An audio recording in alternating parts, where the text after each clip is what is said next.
Hello. Hello. Hello.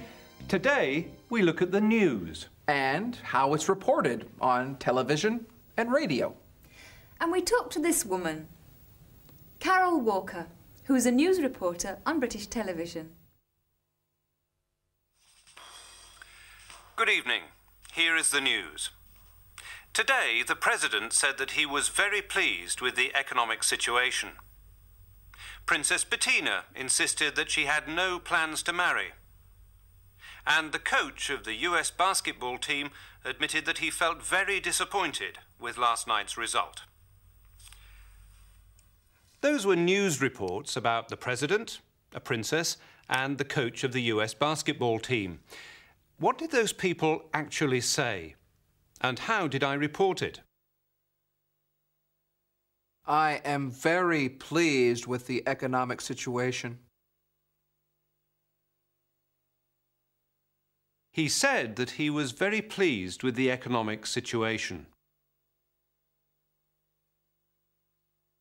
No, no, no. I have no plans to marry. She insisted that she had no plans to marry.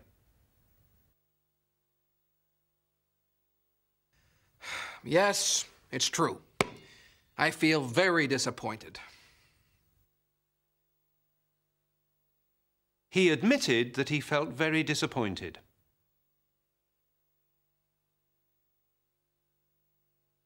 How do you get your news? From television, radio, or newspapers? I get my news from newspapers and the television. I listen to the radio in the morning and the evening.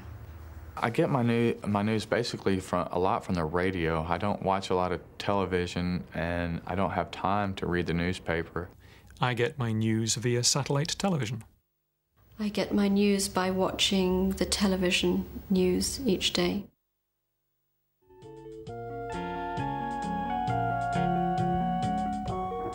Hi, welcome to Monster News. Today, I'm going to talk to one of the most famous monsters in the world. Hi, I'm Edwina Doom from Monster News. Do you mind if I ask you a few questions? Do you have any plans to make a new film? Who's your new girlfriend? And why don't you like answering questions?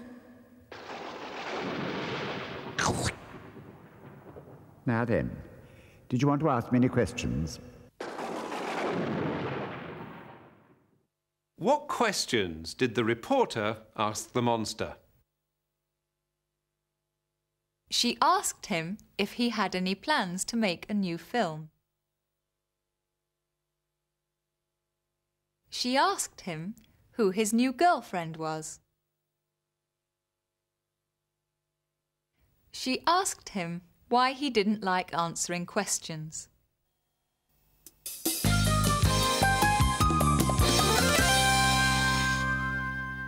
Television news needs pictures and sound. For any news story, there'll be a camera crew and usually a reporter who is on the spot to explain what is happening.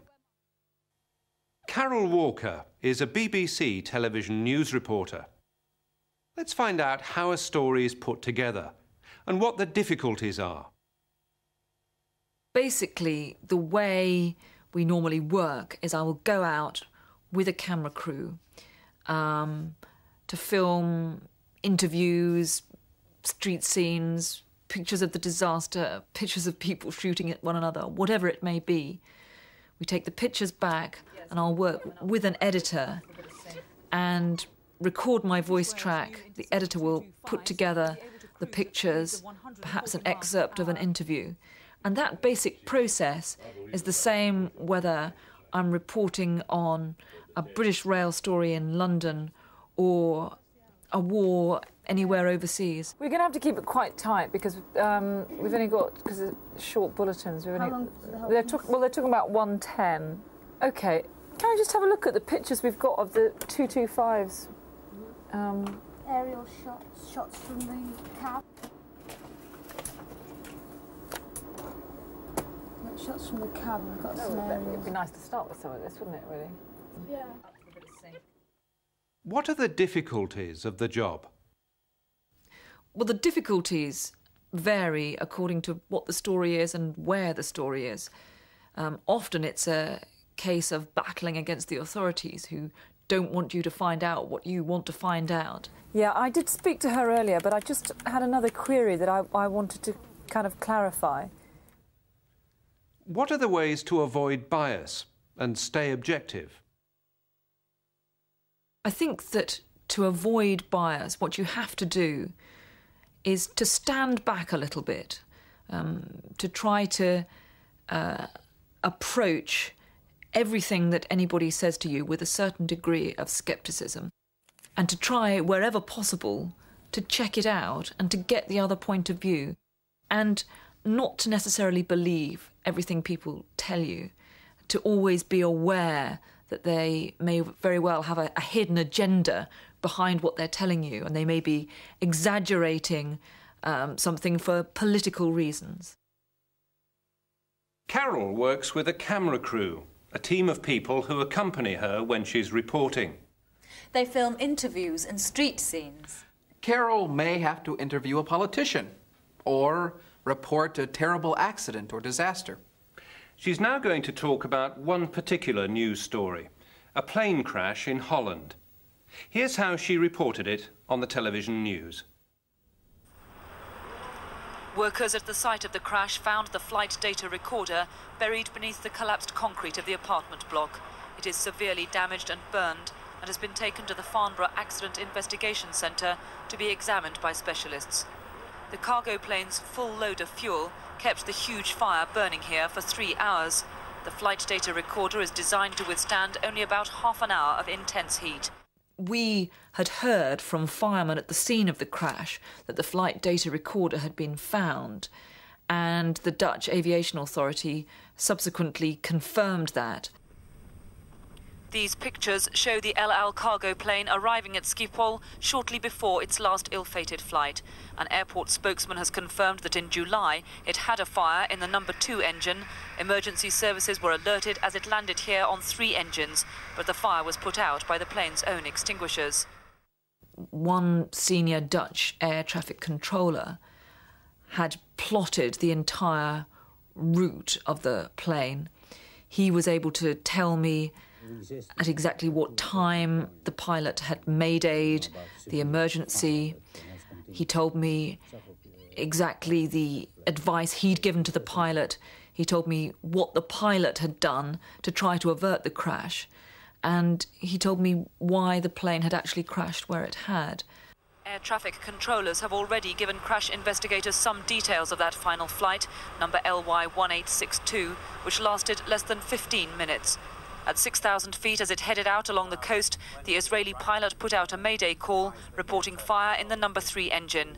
The radar map charts his downward spiral, circling twice as he struggled to control the plane. Air traffic controllers advised the El Al pilot to head for Schiphol's main runway, where a strong headwind might have helped him. Instead, he went for the closest runway, where a tailwind made his task more difficult.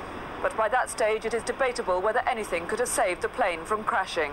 Other authorities, for example, the city authorities from Amsterdam, the mayor gave a press conference, and we asked why, for example, initially the death toll had been put at in excess of 200. It was later revised to about 80.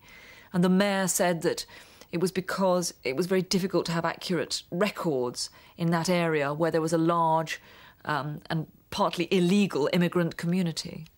At the centre of the crash, the search for further clues is taking second place to the efforts to recover what remains of the dead before Friday's deadline when the site will be cleared.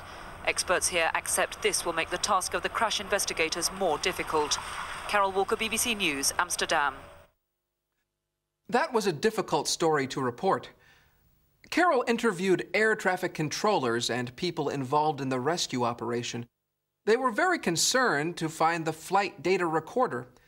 This is what Carol found out. We had heard that the flight data recorder had been found.